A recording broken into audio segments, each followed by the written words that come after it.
আসসালামু আলাইকুম। বাংলাদেশ বেতার, রাজশাহী। স্থানীয় সংবাদ পড়ছি শর্মিষ্ঠা দাস। আগামীকাল রাকসু নির্বাচন ঘিরে সকল ধরনের প্রস্তুতি সম্পন্ন করেছেন নির্বাচন কমিশন। আজ দুপুরে রাজশাহী বিশ্ববিদ্যালয় সিনেট ভবনে আয়োজিত এক সংবাদ সম্মেলনে এই তথ্য নিশ্চিত করেন প্রধান নির্বাচন কমিশনার অধ্যাপক ডক্টর এফ নজরুল।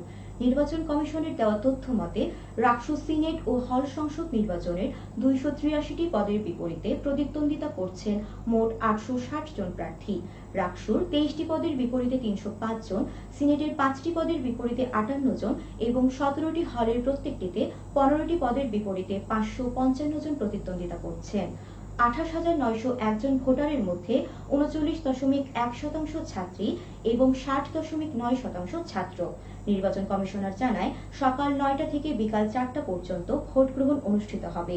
এদিকে নির্বাচন ঘিরে বিশ্ববিদ্যালয় ও আশেপাশের এলাকায় আইন শৃঙ্খলা পরিস্থিতি নিয়ন্ত্রণ রাখতে 2000-এর বেশি পুলিশ মোতায়েন করা হয়েছে। সেই সাথে মাঠে রয়েছে 6 প্লাটুন বিজিবি এবং 12 প্লাটুন র্যাব সদস্য। এদিকে রাজশাহী বিশ্ববিদ্যালয় কেন্দ্রীয় ছাত্র সংসদ রাকসু, হল সংসদ ও সিলেট ছাত্র নির্বাচনের প্রতিটি ভোট জালিয়াতি ঠেকাতে ভোটারদের 3 স্তরে নজরদারিতে রাখা হবে বলে জানিয়েছে নির্বাচন কমিশন। আজ দুপুরে বিশ্ববিদ্যালয়ের সিনেট ভবনে আয়োজিত এক সংবাদ সম্মেলনে এ তথ্য জানান নির্বাচন কমিশনার অধ্যাপক মোস্তফা কামাল আকুন্দ। তিনি বলেন, প্রথমে যে শিক্ষার্থী আইডি কার্ড নিয়ে ভোট দিতে আসবে সেটির সত্যতা যাচাই করা হবে। এরপর ভোটারের ইউনিক আইডি ও ছবি সংযুক্ত ভোটার কার্ডের সঙ্গে মিলিয়ে দেখা হবে। ছবির সঙ্গে ভোটারের মিল নিশ্চিত করার পরেও সন্দেহ হলে কার্ডে থাকা গোপনীয় কিউআর কোড স্ক্যান করে চূড়ান্তভাবে যাচাই করা হবে।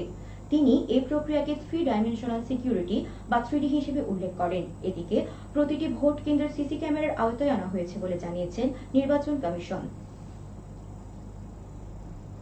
তথ্য অধিদপ্তরের প্রধান তথ্য অফিসার মোহাম্মদ মির্জামুল কবির বলেছেন, সরকারি চাকরিতে নিযুক্ত থাকাকালীন সরকারি বিধিবিধান পুরোপুরি মেনে চলা অত্যন্ত জরুরি। তিনি আরো বলেন, অর্পিত দায়িত্ব যথাযথভাবে এবং আন্তরিকতার সঙ্গে পালন করতে হবে। তিনি আজ রাজশাহী পিআইটি আয়োজিত গণকর্মচারীদের 60 ঘণ্টার প্রশিক্ষণে ভার্চুয়ালি যুক্ত হয়ে এই নির্দেশনা প্রদান করেন। তিনি বলেন, নাগরিকদের সেবা নিশ্চিত করতে এবং সরকারি কাজে শৃঙ্খলা বজায় রাখতে সরকার বিভিন্ন সময় বিভিন্ন ধরনের বিধিবিধান প্রণয়ন করেন। এইসব বিধি নিষেধ মেনে চলতে সরকার বিভিন্ন কাজের স্বচ্ছতা বৃদ্ধি পাবে এবং জনগণ কাঙ্ক্ষিত সেবা পাবে। এ সময় নবীন কর্মকর্তা ও কর্মচারীদের দায়িত্ব পালনে আরো সতর্ক ও সচেতন হওয়ার পরামর্শ প্রদান করেন। রাজশাহী পিআইটির কর্মচারী-কর্মকর্তা এই অভ্যন্তরীণ প্রশিক্ষণে অংশগ্রহণ করেন। নাটোরে অবস্থিত Bangladesh army university of engineering and technology ক্যাম্পাসে সিএসি বিভাগের উদ্যোগে সাইবার সিকিউরিটি ক্যারিয়ার শীর্ষক কর্মশালা অনুষ্ঠিত হয়েছে। সিকিউরিটি শীর্ষক কর্মশালায় প্রধান অতিথি হিসেবে উপস্থিত ছিলেন বিশ্ববিদ্যালয়ের উপাচার্য brigadier general S M Lutfar Rahman. অনুষ্ঠানে উপাচার্য বলেন, শিক্ষার্থীদের শ্রেণী কার্যক্রমের পাশাপাশি প্রযুক্তিগত জ্ঞান ও দক্ষতা বৃদ্ধির লক্ষ্যে এই কর্মশালার আয়োজন করা হয়েছে। সাইবার হামলা প্রতিরোধে করণীয় কাজসমূহ অনুসরণ করতে হবে এবং সামাজিক যোগাযোগ মাধ্যম ব্যবহারের ক্ষেত্রে সবাইকে সতর্ক থাকতে হবে। কর্মশালায় resource person security BAUET CSE বিভাগের প্রাক্তন শিক্ষার্থী বাইট ক্যাপসুল এর সিইও সিকিউরিটি অ্যানালিস্ট সাকিব হক জিসান। আগাম আলু চাষে ব্যস্ত সময় পার করছেন বগুড়ার কৃষকরা। সাধারণত মৌসুমের শুরুতেই নতুন আলুর দাম চড়া থাকে, তাই গত কয়েকদিনের ভারী বৃষ্টিপাত শেষে ভালো দাম পাওয়ার আশায় আগাম আলু রোপণ করছেন তারা।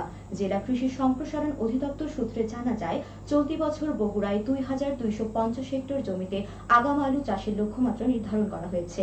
প্রতি হেক্টরে 18 মেট্রিক টন উৎপাদন করে লক্ষ্যমাত্রা নির্ধারণ করা হয়েছে 40,500 মেট্রিক টন। বৃষ্টিতে চাষের জমির প্রস্তুতিতে এবার দেরি হওয়া এখন পর্যন্ত খুব অল্প পরিমাণ জমিতে বীজ আলু রোপণ করেছেন কৃষকরা। স্বল্পমেয়াদী 55 থেকে 60 দিনের উত্তোলনযোগ্য বিভিন্ন জাতের বীজ রোপণ করা হচ্ছে। সবশেষে আবহাওয়া। আজ রাজশাহীতে সর্বোচ্চ তাপমাত্রা ছিল 33.2 ডিগ্রি সেলসিয়াস এবং সর্বনিম্ন 22 ডিগ্রি সেলসিয়াস। সন্ধ্যে 6টায় বাতাসে আপেক্ষিক আর্দ্রতার পরিমাণ ছিল 83%। রাজশাহী ও পার্শ্ববর্তী এলাকায় আগামীকাল সূর্যোদয় ভোর 6টা 3 মিনিটে। সংবাদ শেষ হলো। আমাদের পরবর্তী স্থানীয় সংবাদ প্রচারিত হবে আগামীকাল সকাল 8টা 10 মিনিটে।